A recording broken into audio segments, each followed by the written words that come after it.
In March, the British Chancellor George Osborne announced that pensions would be radically transformed. Under new plans, British savers will be given total freedom as to how they withdraw funds from their pensions, and we're wondering, could the same measures be introduced in Ireland, or would it create turmoil in the Irish pension system?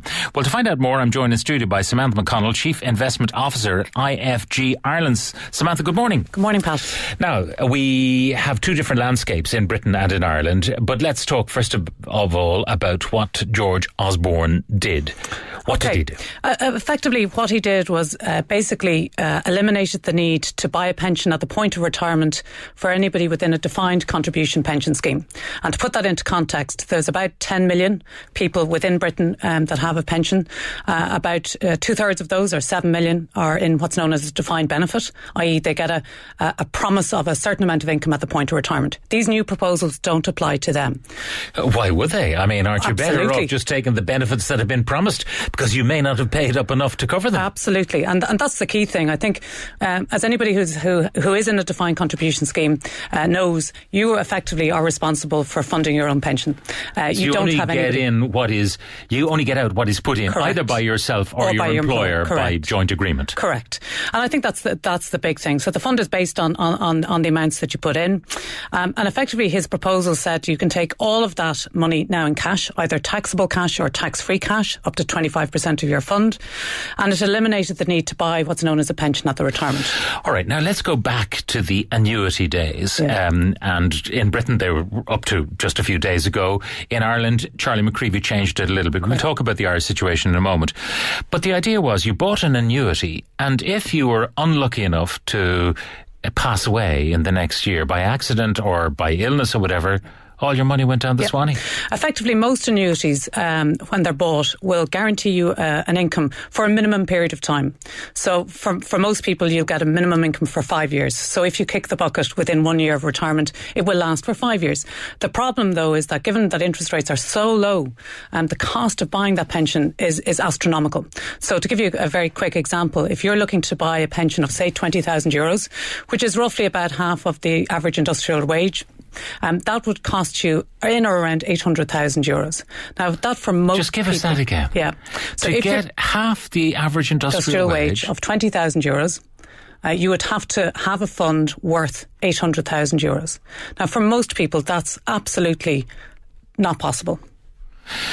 So if, on the other hand, you have a TD's pension, which would be a multiple of that, a minister's pension, which is even a bigger multiple of that, the equivalent funds that would have to be in place in these situations run into the millions. Oh, absolutely. If which no politician or minister could ever hope to accumulate in their lifetime. No, and certainly nobody in the private sector funding for their own pension scheme will ever be able to have a public sector equivalent pension. So this also applies not just to politicians. More properly, I suppose it applies to senior civil servants who are on massive pensions. Correct. And they could never have accumulated in their lifetime the money to fund this pension. Unless they did nothing else but fund for a pension. So and not live. And not live, effectively. Not eat. Not pay your mortgage, not pay for anything else. And that's for me, is the biggest travesty here. We've got a two-tier pension system in this country. You've got private sector pensions, where people are trying to fund for themselves, and you've got public sector pensions, where nobody's actually funding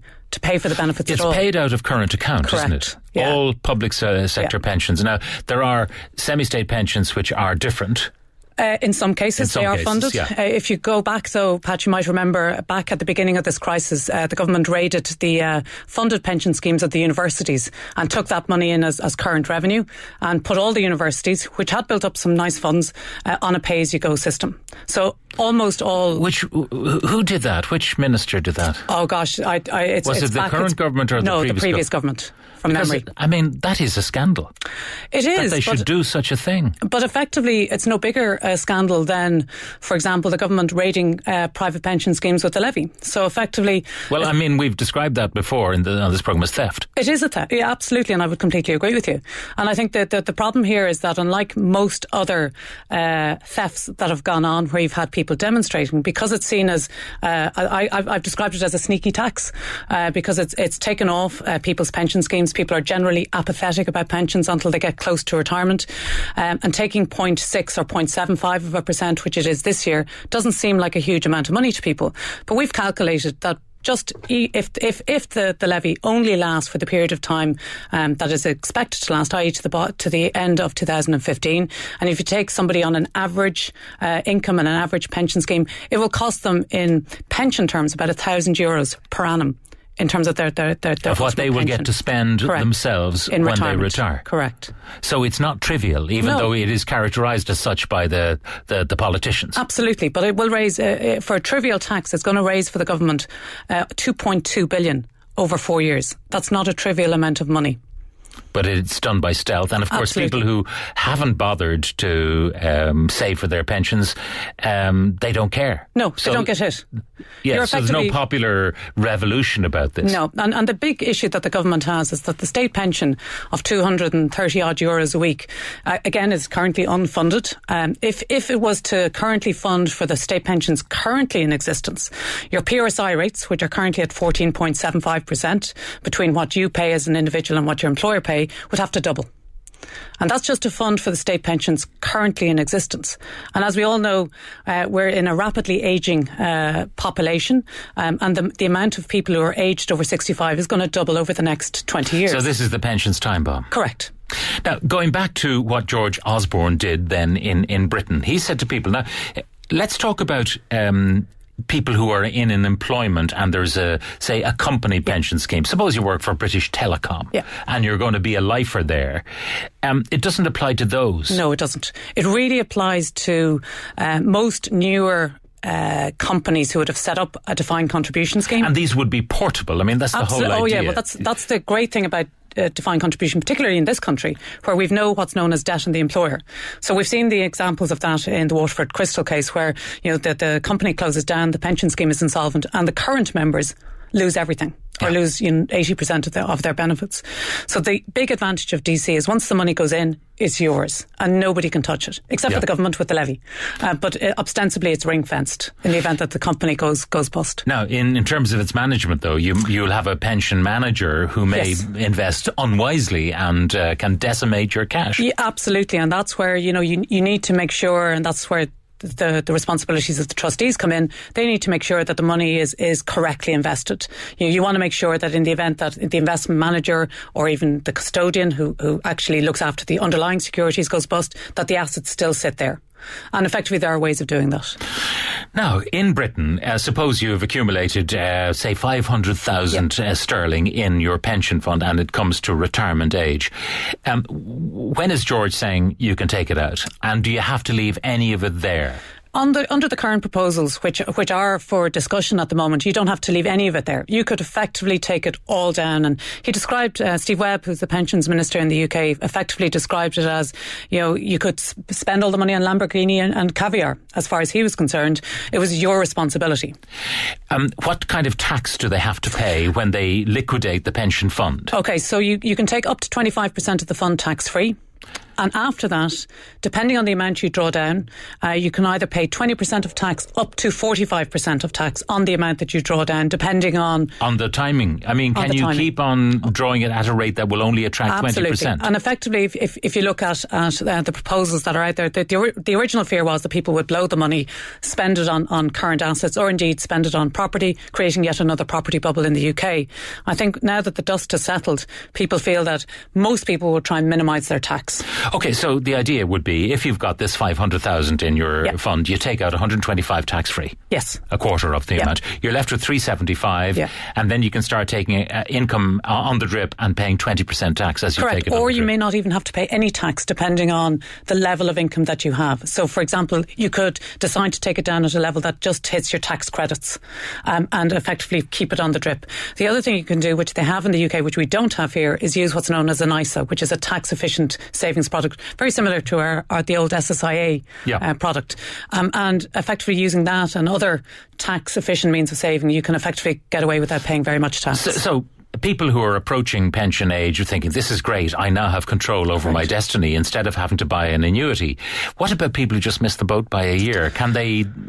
No, once you're in an annuity, you're in. So they're stuck. They're stuck, effectively. And that there's been a lot of uproar from people who were, if you like, pushed into buying an annuity because there was no other choice. And maybe missed it by a month? Absolutely. Now, they won't have missed it by a month because these proposals will only come in from April 2015. But still in all, for anybody who's coming up close to retirement now, they would be advised to postpone retiring for a year. OK, so people who are now still in the old jurisdiction, do they have to buy an annuity if they're forced to retire? As I understand it, they won't be forced to retire. So effectively, you may have to retire from your job. You don't necessarily have to draw down. Yes, you won't have to draw down your pension. You can leave it there for a year. But there's still some issues that need to be ironed out in this. Now, the industry in Britain was dismayed by these proposals because they came out of the blue. Oh, well, I know the colleague of ours was in the UK on Tuesday, which was the day before the budget, and there was no talk. Not a whisper. Not a whisper. There was nothing out there at all.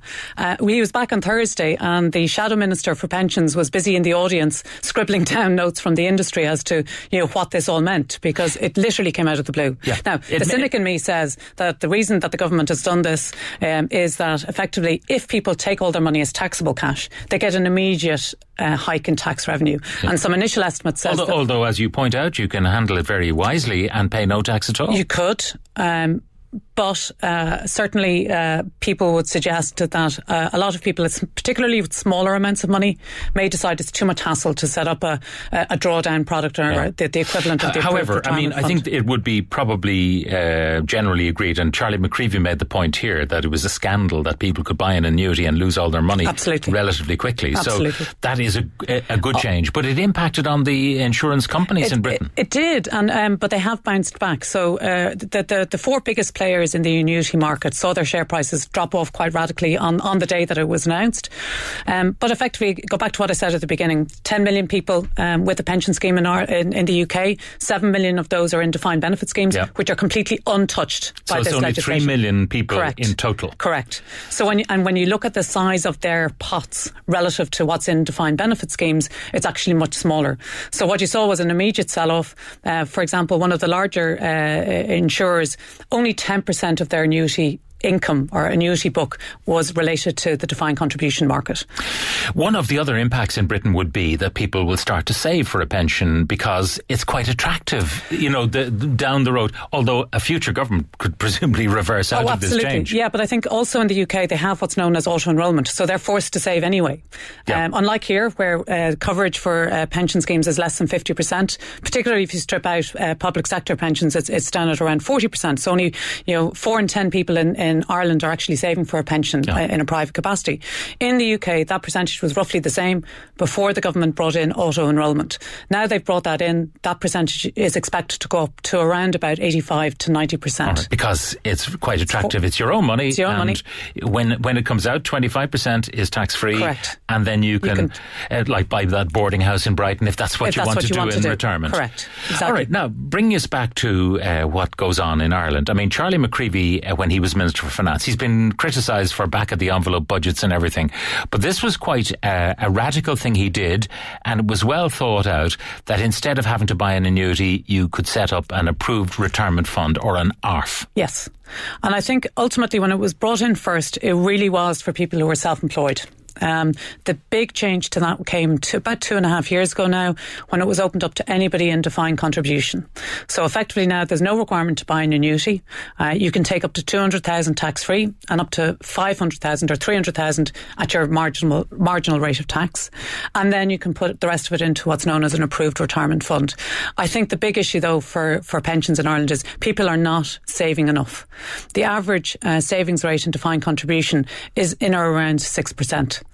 It's not enough. So what will happen down the road is that people will be falling back entirely virtually on the state pension, Correct. which is not enough to live in any kind of comfortable situation. It's as I said, the state, and the issue there is that the sustainability of the state pension is questionable.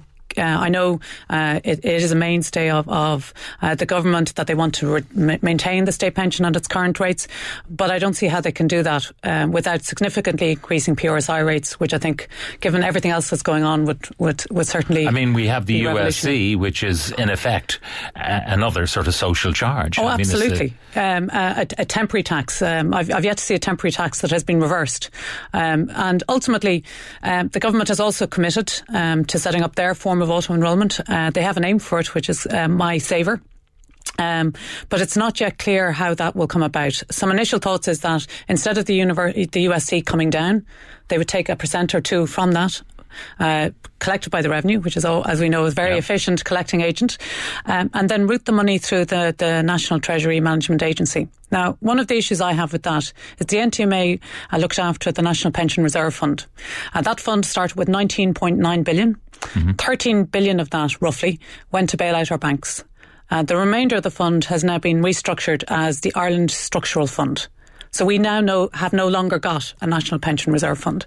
So how confident would people be that this money that they own goes into the NTMA to be invested? What's to stop the government doing what it did to the National Pension Reserve Fund? Stealing it? Yes. Raiding it? Yep. Of course, needs must. You know, we were in a precarious situation. The banks, quote unquote, needed rescuing. Looking back on it, might have been more sensible to let them go to the wall. But I mean, that will always be the what if question. Absolutely. And I think hindsight is a wonderful thing. I think, did we need to bail out all the banks? Question mark. I think certainly the systemic risks of letting Anglo go versus the main pillar banks could be argued and debated, but as we say, hindsight is a wonderful thing. I think what we do need to do is, looking forward, is put a system in place that effectively protects people's money, make sure that it can not be touched by the government, so that it is there to fund people's retirement on the basis that the state pension probably won't be there in the form that we know it now.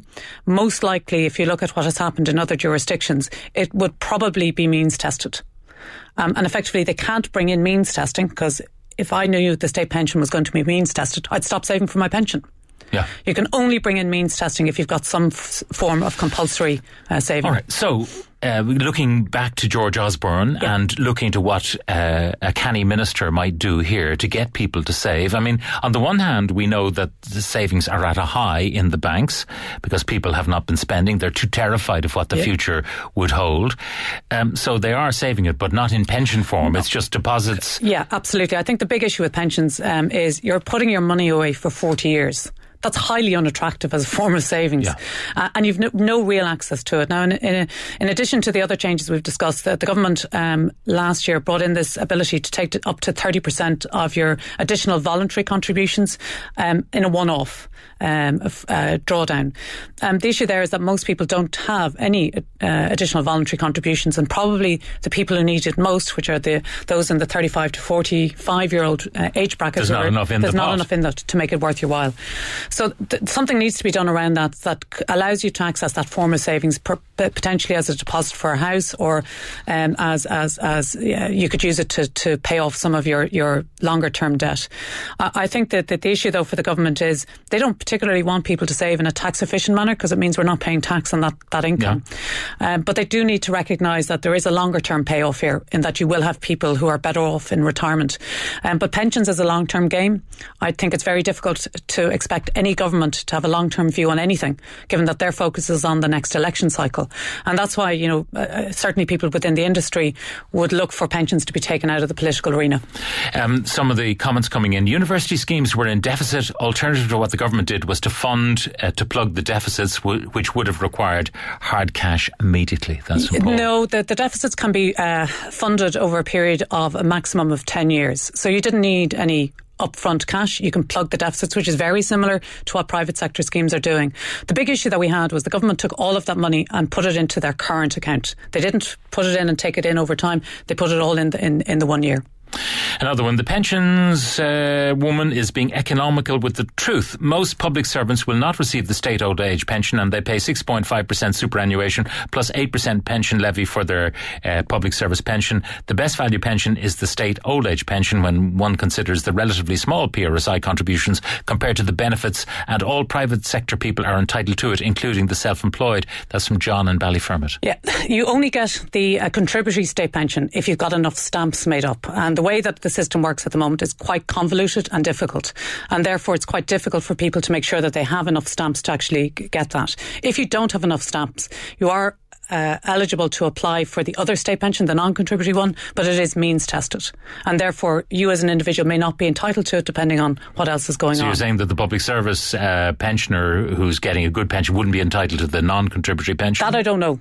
But I do know that public sector pensions, if you try to buy those in the private sector land, you'd find it very difficult to fund, because they have what's known as a spouse's pension. In most cases, they have inflation-linked pensions. They're what's known in the industry anyway as gold-plated pensions. I suppose everyone's just envious of them. Oh, we are, definitely. Absolutely. What about the teacher on 70,000 per year who's retiring next year at 55 and will get half their salary in pension for life at the age of 55 and a lump sum? That's from Emer. Actuarially, that would require a big pension. That is huge. So anytime you take the money pre-65, the amounts that we talked about earlier in terms of the 800,000 would go up by a quantum. It's much more expensive to retire early. How are people supposed to pay into a pension fund nowadays? If I was to pay into a pension while still paying my mortgage, my property tax, my water tax in the future and all other utility bills, I'd be left with €200 a month maximum.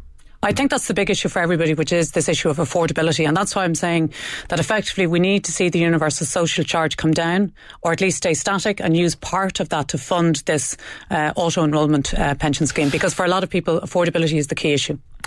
Fees and charges for pensions are too high. The charges continue after retirement. I think the big issue here is that the Minister did a wide report on fees going back to December of 2012. What that showed on page 94 of that report was that group company pension schemes, so where you're actually using, you're grouping everything together and buying in bulk, were actually good value. And good value compared to their European and UK counterparts. What Wales seen as being expensive was where you were buying as an individual. So buying an individual pension was seen as relatively expensive. And that's why it's really important for people to shop around. Ultimately, if you look at the levy, which this year is going to be 0.75%, most group pension schemes would have charges less than that. A final one for the moment. If you take an annuity, you will earn more in the long term. Most people gain. The change in the UK is a scam. They hope that people will draw down and spend the money. In other words, boost the economy. Oh, well, that's what we were talking about. So effectively, that was the big worry sort of initially, was that people would either, spend on property or, sort of retail goods. I think most people see that while that will be a factor at the smaller end, those with larger pension schemes will, take it down over time and try and minimise tax. But that business of the annuity that you'd earn more in the long term, that doesn't stand up. No, it doesn't. And effectively... Because those companies were making profits and therefore... The only time an insurance company loses money is if you live beyond your actuarially defined age. So if I live beyond 81.5 years, they will start to lose money. But up until then, they're in the money on any annuity that has been purchased. Is the answer to all of these problems just extending the retirement age to 70 or even beyond? Yeah, well, if you look at the moment, when I retire, I have to retire at the age of 68. I think the reality of the situation is that most people will leave what we're calling your main career probably before that, for various reasons. Either you've got too expensive for the company that you work with, or indeed you've decided that you need to take a life at a different pace. What we're seeing much more now is people what are embarking on second curve careers to effectively supplement their income and get them through until about the age of 70, 75. Because the reality of it is, given that when the old age pension was set up by Bismarck back in the 1860s, people lasted 5 years post-retirement. The reality of the situation is you can't save for 40 years and then live for 25 years post that and expect that savings to last you. It's just not possible. It's just not possible. People will have to, as much as we despise the thought of having to work longer, you're going to have to... The calculation was retire at 65, die at 70. Correct, exactly. Now we're retiring at 65, or indeed earlier than that for a lot of people, and living until, as I say, beyond your 80th birthday. When I retire after working on the frontline public health worker, I will get 17,000 a year, having paid it in myself for 30 years. Yeah, but you'll also probably, that's not a bad pension though. Effectively, that's what you will get. And again, going back to what we talked about. The old age pension would amount to what, about 12,000? Yeah, 12,350 odd a year. So again, I'm not sure whether she would be entitled to that or not. But a 17 grand pension, going back to a multiple of 40, would equate to having a pension fund at the point of retirement for somebody in a defined contribution scheme of about $500,000. It's a lot of money. That's a lot of money. All right, we will leave it there. It's endless. I mean, the texts are coming in and the emails and all the rest of it. People are fascinated by this, and I think, Samantha, we will have to return to this in more detail. But for the moment, Samantha McConnell, Chief Investment Officer with IFG Ireland, thank you very much.